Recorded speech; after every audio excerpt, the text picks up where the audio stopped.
this is Emily, and if you didn't see by the title of the video, today I'm going to be opening up my jacket that I got from Sam with We Are Never Alone. I'm super excited for it. But before I get into that, don't forget to like, comment, and subscribe. Like, super excited. Like, I saw this and I made it because I am not normal. I got it.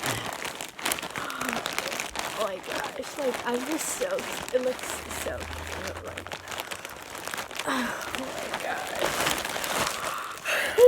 gosh, look at this, yes, oh my gosh, look how cute that looks, oh my gosh, jeez, okay, so I'm gonna try it on,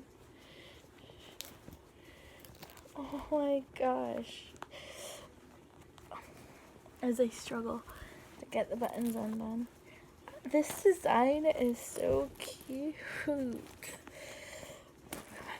Oh my goodness, there's 2 more yet. Okay, so this video is me opening up buttons. Fun fact, I had trouble with buttons the longest time when I was younger.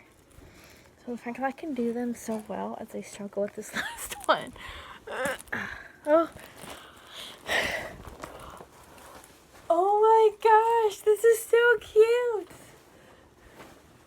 I'm hoping that it fits me over like this side. Oh my gosh. But I don't know. I'll post pictures of it on my Instagram. It's really cozy. Normally I don't like jean jackets because I don't like tight fitting clothes, but this is actually really roomy. So thank you. Okay, that's all for today's video. Bye.